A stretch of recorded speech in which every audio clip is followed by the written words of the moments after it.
Hello student, welcome to UPSC online classes. How are you all? I hope you are all well. I am your maths teacher Siyaram sir. बेटा आज हम आप लोगों को class 9th की mathematics में जो 9 चैप्टर है समांतर चतुर्भुज तथा त्रिभुजों के क्षेत्रफल, तो इसमें मैंने आपको बताया था समांतर चतुर्भुज वाला पोर्शन तो हटा दिया गया है, ठीक है, और त्रिभुजों के क्षेत्रफल से रिलेटेड क्वेश्चन करना है।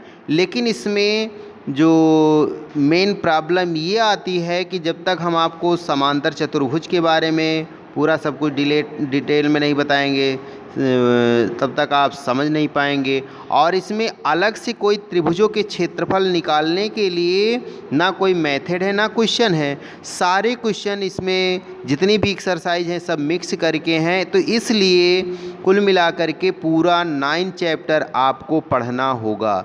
इसके पहले वाले वीडियो में मैंने आपको समांतर चतुर्भुज या चतुर्भुज के बारे में बताया था, चतुर्भुज के प्रकार के बारे में बताया था कि चतुर्भुज कितने प्रकार के होते हैं, ठीक है।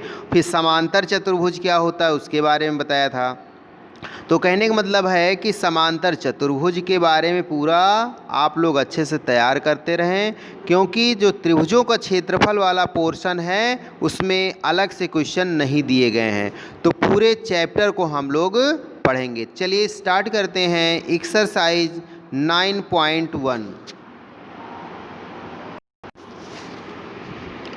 तो इसमें एक्सरसाइज 9.1 लेते हैं। 9.1 का पहला क्वेश्चन है, निम्नलिखित आकृतियों में से कौन सी आकृतियां एक ही आधार और एक ही समांतर रेखाओं के बीच स्थित हैं।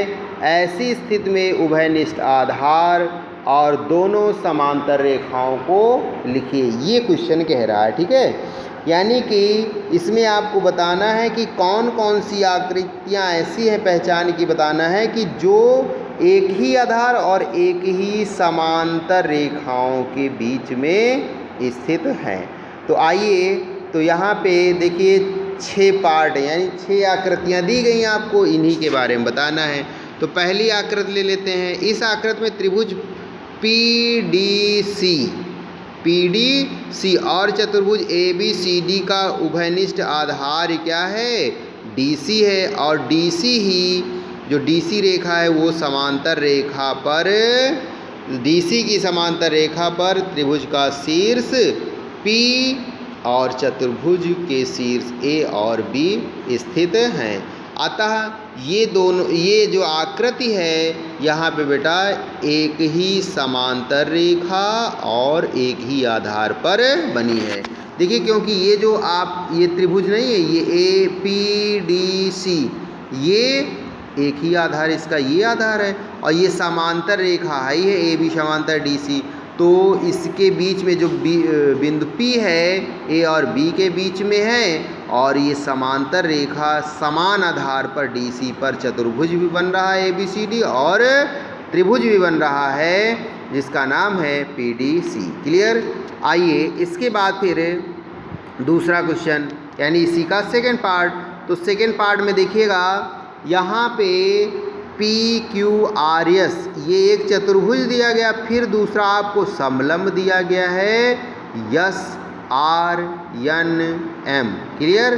तो ये जो यसार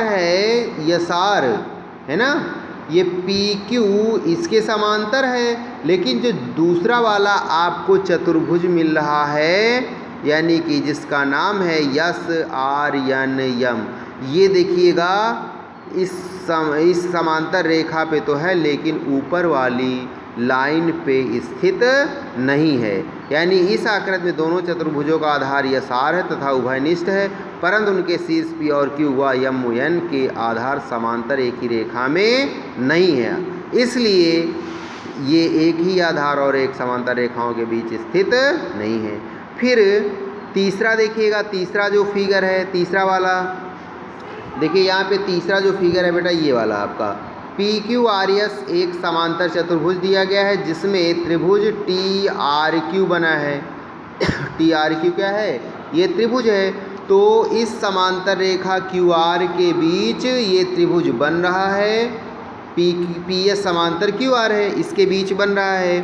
और जो टी बिंदु है वो पी और एस रेखा पर ही स्थित है। जो बिंदु टी है आपका त्रिभुज का, ये पी एस के बीच में ही स्थित है, इसलिए ये त्रिभुज टी आर क्यू और पी क्यू आर एस एक ही आधार और एक ही समांतर रेखाओं के बीच बन रहे हैं। क्लियर।